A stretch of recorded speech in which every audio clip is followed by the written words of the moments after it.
Hello and welcome you all to the EDEL Agriculture classes. From this lecture we will study agriculture heritage. So let's start. यहाँ पर हमारी table दे रखी है जिसमें हमें बता रखा है कि सिलेबस क्या है एग्रीकल्चर हेरिटेज का। तो आज के टॉपिक में जस्ट एक इंट्रोडक्शन होगा कि क्या होता है एग्रीकल्चर हेरिटेज, क्या इसका नीड है, क्या इसका इम्पोर्टेंस है। So let's start. अब देख लेते हैं डेफिनेशंस को। हिस्ट्री, हेरिटेज और एग्रीकल्चर हेरिटेज में क्या अंतर है। तो हिस्ट्री क्या होता है, हम लोग इंटर रिलेट कर देते हैं कि हेरिटेज और हिस्ट्री एक ही बात है। एक ही बात नहीं होती, थोड़ा डिफरेंस होता है। तो हिस्ट्री क्या होता है, it is a record of past. जो भी हमारे पास्ट के रिकॉर्ड्स होते हैं उनको ही हम हिस्ट्री कह देते हैं। फॉर एग्जाम्पल, जब आप अपनी हिस्ट्री की टेक्स्ट बुक रीड करते हैं तो आपको पता चलता है कि हमारे स्वतंत्र सेनानी कौन थे, उनका पास्ट के बारे में, उन्होंने कैसे फाइट की। So it is like a record of the past, है ना। आपको तभी तो पता चलेगा जब आप उन्हें पढ़ेंगे। So someone is collecting that past and writing it. तो मतलब अगर आपके पास वो रिकॉर्ड्स नहीं है, आप अपने हिस्ट्री इवेंट्स के बारे में नहीं जान पाएंगे। सिंपल सी बात है। तो हिस्ट्री होती है एक तरह से एक रिकॉर्ड है जो कि पास्ट इवेंट्स को बताता है, हमारे पास्ट में हुआ क्या क्या है।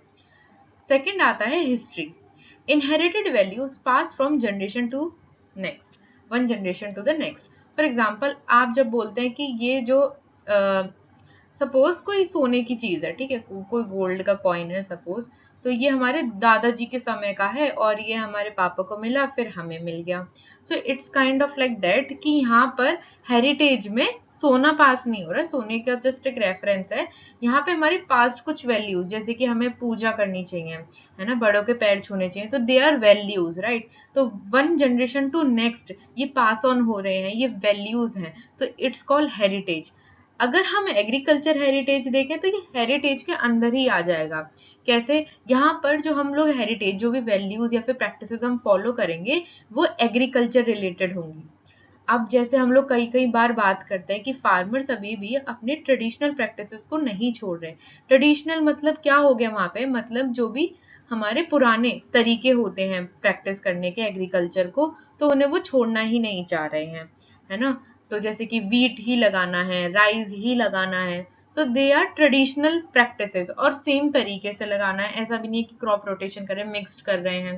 तो यहाँ पर क्या है, एंशियंट इंडिया से ऐसा नहीं है कि सारी प्रैक्टिसेस गलत होती हैं, ठीक है, कुछ वैल्यूज सही में अच्छी हैं, एग्रीकल्चर प्रैक्टिसेस राइट बहुत अच्छी होती है, जैसे नेचुरल फार्मिंग वगैरह। तो वहां से हम लोग ले सकते हैं कि वैल्यूज और प्रैक्टिसेस हम ले वहां से, और आज के तरीके में, आज के हमारे एग्रीकल्चर प्रैक्टिसेस में उन्हें लाएं। So they are practices and values that are transferred from ancient India to the relevant present day. तो यहाँ पे हमारा past से present में हमारा एग्रीकल्चर जो भी वैल्यूज हैं वो हमारी ट्रांसफर होती हैं। ओके, अब देख लेते हैं नीड्स एंड इम्पोर्टेंस क्या है एग्रीकल्चर हेरिटेज का। हमसे नीड्स एंड इम्पोर्टेंस पूछ लेते हैं, why we should learn the agriculture heritage, right. अगर आपके क्वेश्चन पेपर में आता है, यहाँ पे मैंने 10 पॉइंटर्स दिए हैं, आप इनमें से कोई भी 6 या 7 याद हो जाए तो well and good for you. First आता है हमारा सस्टेनेबल प्रैक्टिसेस। सस्टेनेबल वर्ड क्या होता है, सबसे पहली बात, सस्टेनेबल वर्ड होता है कि आप अभी तो वो रिसोर्स यूज कर सकते हैं, बिकॉज ये जो रिसोर्स होगा वो स्केर्स होगा, याद रखना, स्केर्स रिसोर्स होगा। स्केर्स भी नहीं होगा तो अर्ज पे ना हो, मतलब खत्म ना होने के अर्ज पे हो। तो यहाँ पर क्या है, रिसोर्स हो तो आप उसको इस तरह यूज करें। ऐसा नहीं है कि हम आपको मना नहीं कर रहे हैं यूज करने से, यूज करें, लेकिन आप फ्यूचर जनरेशन के लिए भी उन्हें छोड़ दें, और विद अ गुड क्वालिटी। ऐसा नहीं है कि छोड़ रखा है लेकिन क्वालिटी इतनी खराब कर चुकी है कि वो यूज करी ही नहीं जा सकती। जैसे कि पानी, पानी आप इतना खराब कर दें तो फ्यूचर जनरेशन कैसे यूज करेगी, क्लोरीन मिला रहे हैं उसे साफ करने के लिए। So it's not beneficial, right. तो सस्टेनेबल प्रैक्टिसेस एग्रीकल्चर में यही होती हैं कि अगर आप प्रमोट कर रहे हैं सस्टेनेबिलिटी को, तो एग्रीकल्चर प्रैक्टिसेस वो अपनाएं जो कि फ्यूचर जनरेशंस भी उन फील्ड्स को, उन फार्म एरियाज को यूज कर सकें, उन प्रैक्टिसेस को अपना सकें। वे ऑफ लाइफ, सेकंड आता है हमारा वे ऑफ लाइफ। तो एग्रीकल्चर एक वे ऑफ लाइफ है, it's just not a occupation for all. जब भी हम बोलते हैं कि वो सब्सिस्टेंस फार्मिंग है, एक वर्ड आता है सब्सिस्टेंस फार्मिंग। सब्सिस्टेंस फार्मिंग होती है कि सिर्फ सेल्फ के लिए हम लोग ग्रो कर रहे हैं, ठीक है। सो it's a way of life, not a occupation for all. So for many Indians it's a way of life, उसको कोई कमर्शियली कोई यूज नहीं कर रहा है। थर्ड आता है अवेयरनेस। जब भी हम मॉडर्न जनरेशन को अवेयर कराना चाहते हैं तो याद रखें एंशियंट एग्रीकल्चर प्रैक्टिसेस से स्टार्ट करें, बिकॉज आप तुरंत नया चीजें बता दोगे सो इट्स लाइक कि आपने तुरंत ही थाली में सोना पकड़ा दिया। अगर आपने पुरानी प्रैक्टिसेस के बारे में नहीं बताया तो उन्हें पता कैसे चलेगा। For example history repeats itself, right? जब भी हम बोलते हैं इस सेंटेंस को history repeats itself, so it's a true sense, right? Because क्या होता है, जब भी हम पुरानी चीजों के बारे में पढ़ते हैं तो हमें पता चलता है ये चीज करी जा चुकी है हमारे पास्ट में, और क्या इसके फायदे थे, क्या इसके एडवांटेजेस थे, क्या इसके डिसएडवांटेजेस थे। इट्स मोर लाइकली कि वो हो चुका है ऑलरेडी हमारे पास्ट में, तो हम उनसे सीख सकते हैं, ठीक है? नहीं हुआ है तो उन्हें अपग्रेड करा जा सकता है। तो इसीलिए अवेयरनेस जरूरी होती है एंशिएंट एग्रीकल्चर सिस्टम्स के बारे में भी। फोर्थ आता है हमारा रिसर्च फाउंडेशन का। जो एंशिएंट प्रैक्टिसेस हैं वो फ्यूचर एग्रीकल्चर रिसर्च को भी हमारा स्ट्रेंथन करती हैं। फिफ्थ आता है सस्टेनेबल कंसर्न्स। अभी हम लोग इतना ज्यादा फर्टिलाइजर इंटेंसिव इनपुट्स डालते हैं, ठीक है, हाई यील्ड निकालने के चक्कर में, लेकिन वो अल्टीमेटली हमारी फ्यूचर जनरेशंस के लिए ही बहुत ज्यादा नुकसान कर रही हैं। सो इसीलिए सस्टेनेबिलिटी पे इतना ज्यादा फोकस करा जाता है। एग्रीकल्चर हेरिटेज में पूछा जाता है कि sustainability, what is sustainability, why it is so important, right? So agriculture heritage यही बताता है कि आप इतना इंटेंसिव यूज ना करें। हमारे पास्ट में भी, हमारे ट्रेडिशन में भी इतना यूज नहीं करा था, लोग खुश थे, तब भी हाई ईल्ड थी। पता है अभी कंसर्निंग है कि हाई डिमांड हो रही है, लेकिन अगर आप उनको नेचुरल वे में ग्रो करें तो हाई डिमांड अभी भी हम लोग कर सकते हैं, पूरा सस्टेन कर सकते हैं अपनी ग्रोइंग डिमांड्स को भी, अगर ढंग से रिसोर्सेस, ग्रोइंग डिमांड्स को भी अगर हम ढंग से यूज करें चीजों को। सिक्स्थ आता है एनवायरमेंटल इफेक्ट्स। जो भी हम केमिकल्स यूज कर रहे हैं obviously it damages our soil, water, biodiversity, so it's a concern, right? 7 आता है सस्टेनेबल शिफ्ट। सस्टेनेबल शिफ्ट का मतलब क्या होता है, अभी हमारा बहुत ज्यादा फोकस जो है यील्ड पे रहता है, तो हम लोग है ना केमिकल फर्टिलाइजर ज्यादा यूज करते हैं। तो सस्टेनेबल शिफ्ट के बारे में यही बोला जाता है कि जब भी हम एग्रीकल्चर प्रैक्टिस करें तो धीरे धीरे सस्टेनेबिलिटी की तरफ जाएं। कि ऐसा नहीं है, क्योंकि ऑर्गेनिक फार्म को भी आपको बनाने के लिए फ्रॉम अ केमिकल वन 7 साल की जरूरत पड़ती है, 7 साल चाहिए शिफ्ट करने के लिए totally. So it require time. तो ये शिफ्ट इसीलिए वर्ड शिफ्ट यूज करा जाता है। ऐसा नहीं है कि आज आप उठे, आपने सोचा ऑर्गेनिक फार्मिंग करते हैं और जस्ट स्टार्ट, ऐसा नहीं होता, धीरे धीरे स्टार्ट होता है, ठीक है? और आपको जो रिजल्ट्स हैं वो भी थोड़ा 6 to 7 ईयर्स लगते हैं देखने में। सो कई लोग यील्ड के चक्कर में उसको करते नहीं हैं, so it's a concern. 8 indigenous knowledge. Traditional knowledge ITK is a very important word. पूछा जाता है what is the full form of ITK and many of you will not be able to write it, right? इसीलिए याद रखना है यहाँ पे indigenous traditional knowledge. It offers the side insights, ये इनसाइट्स ऑफर करता है इनटू द सस्टेनेबल एग्रीकल्चर, ठीक है? ITK से हमें कई चीजें पता चलती है कि हमारे ट्रेडिशन में इस चीज को लेके कई हमारे मेथड्स हैं और उन मेथड्स को बहुत अच्छे से यूज करा गया है ऑलरेडी, तो हम उनको उठा के अपने प्रेजेंट डे में यूज कर सकते हैं। 9th आता है documentation needed. It is crucial to collect, document and understand the traditional technologies. जो भी पास्ट में, या फिर ऐसा नहीं है पास्ट मतलब सीधा आप मीजोलिथिक पैलियोलिथिक पीरियड में जा रहे हैं, past is recent past also, like अपना 1990s में हो गया, ठीक है, या फिर हमारे 2000s में हो गए, it is also considered to be past.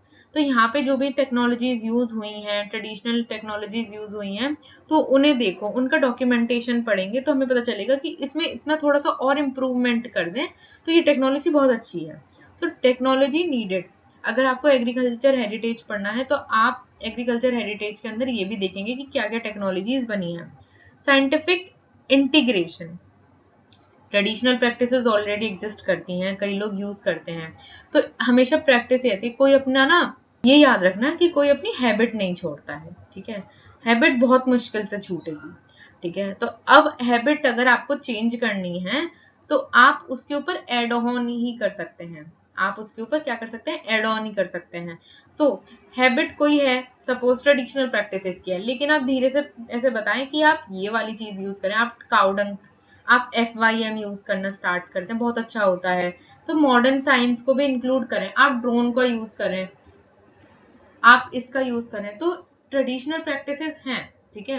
माना, लेकिन मॉडर्न साइंस की मदद से आप उस पर एड ऑन भी कर सकते हैं। तो ब्लेंड करना है, ऐसा नहीं है कि आप सीधा जाके एक फार्मर से ये बोल दें आप तो बिल्कुल गलत तरीके से खेती कर रहे हैं, मैं बताता हूँ कि खेती कैसे करते हैं, आपको भगा देंगे वो। ठीक है, तो ट्रेडिशनल प्रैक्टिसेस को मॉडर्न साइंस से मिलाना है, हटाना नहीं है। ठीक है, तो एग्रीकल्चर हेरिटेज इसीलिए जरूरी है पढ़ना, ताकि हमें अपने पास्ट के बारे में भी पता हो, तो हमें ऐसा कॉन्फिडेंस फील हो कि अरे हमारे पास्ट में होता था and it is very good, right. Natural farming इतना ऐसा नया कॉन्सेप्ट ला रहे हैं जबकि ये ऑलरेडी एग्जिस्ट करता था।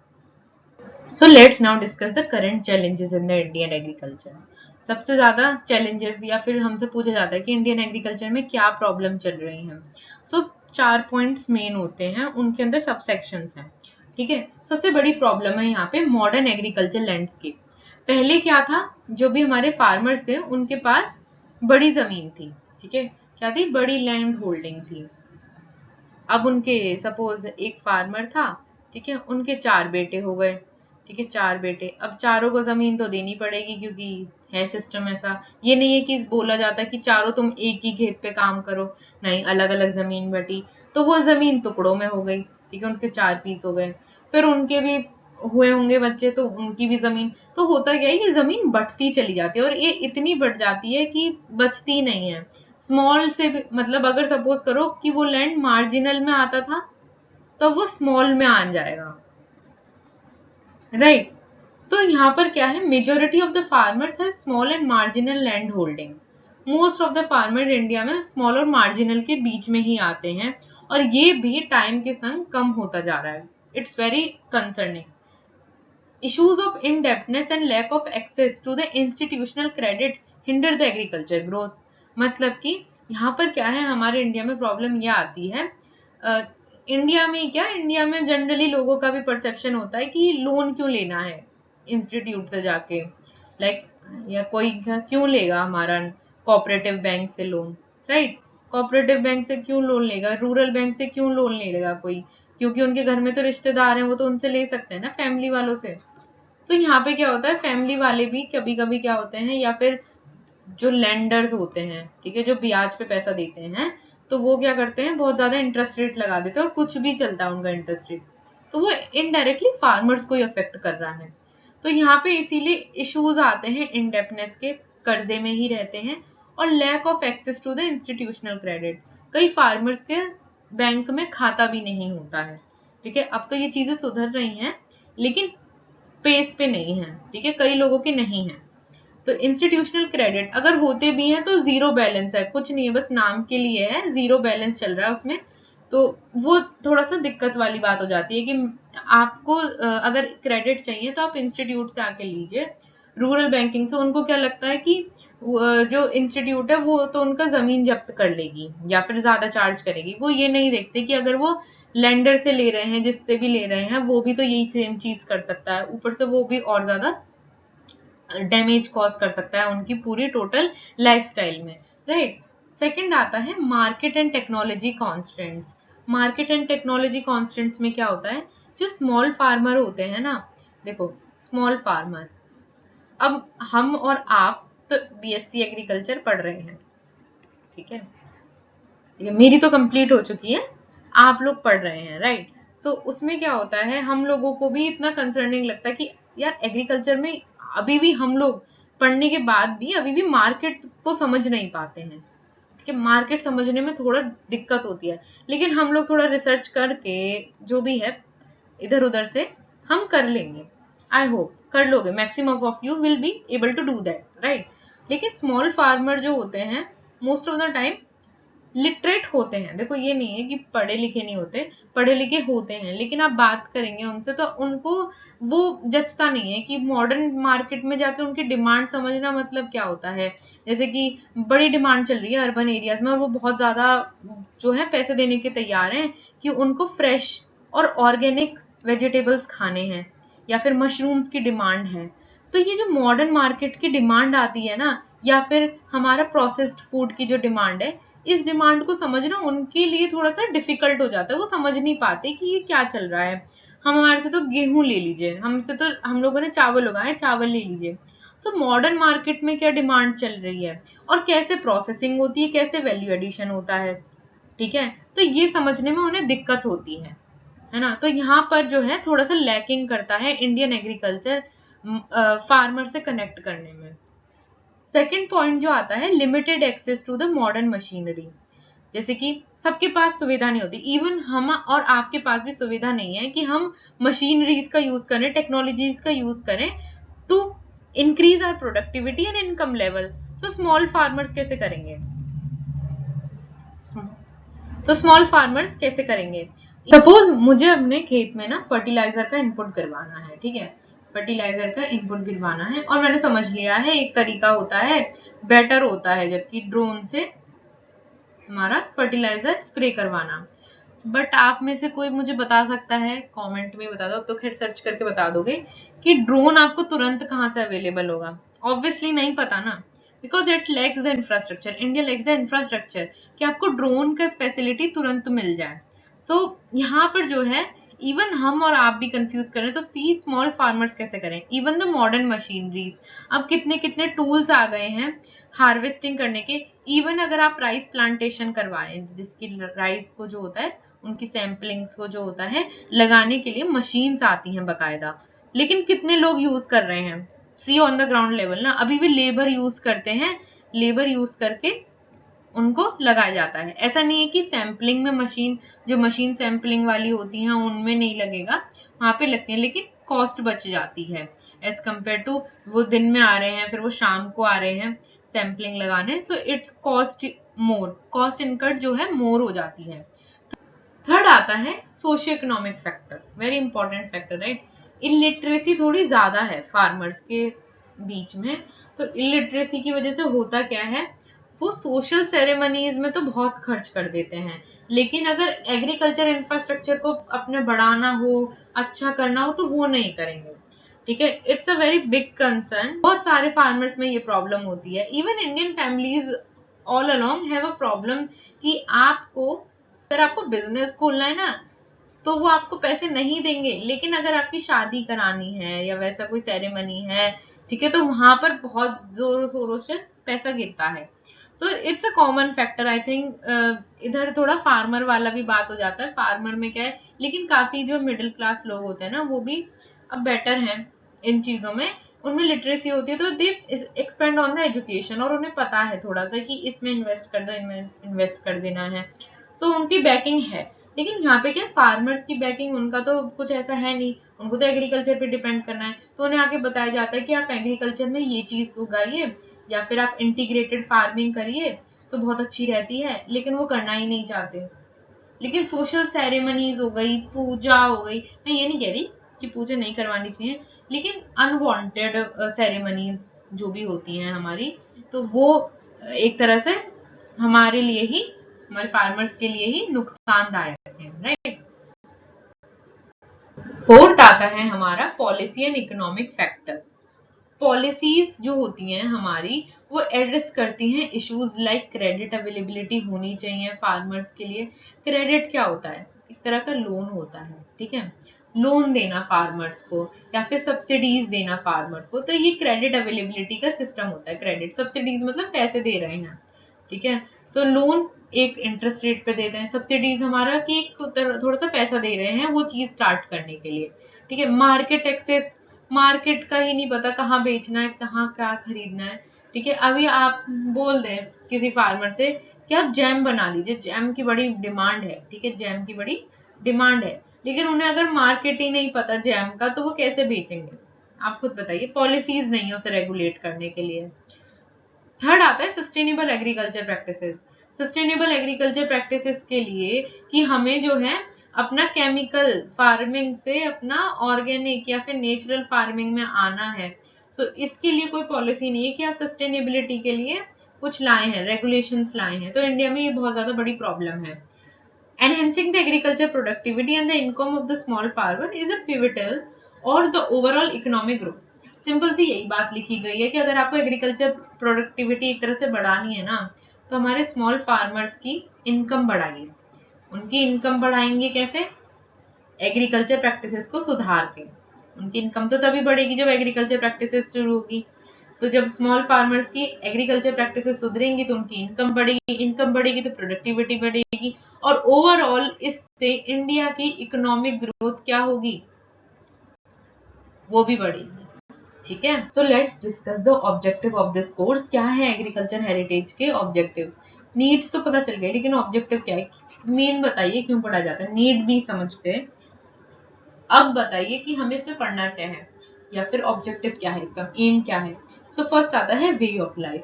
एग्रीकल्चर जो होता है हमारे इंडिया के अंदर, वो जस्ट नॉट एन ऑक्यूपेशन है, कई लोगों के लिए ये जो है हमारा वे ऑफ लाइफ माना जाता है। वे ऑफ लाइफ का मतलब क्या है, वो कमर्शियली यूज नहीं करते हैं, फार्म लैंड्स को कमर्शियली यूज नहीं करते हैं, they use for their own purpose के लिए यूज कर रहे हैं। और इस पर्पस अगर वो अपने खुद के लिए यूज कर रहे हैं, नॉट फॉर द कमर्शियल, तो उसे बोलते हैं सब्सिस्टेंस फार्मिंग। क्या बोलते हैं? सब्सिस्टेंस फार्मिंग बोलते हैं, अपने लिए यूज कर रहे हैं, कमर्शियली नहीं।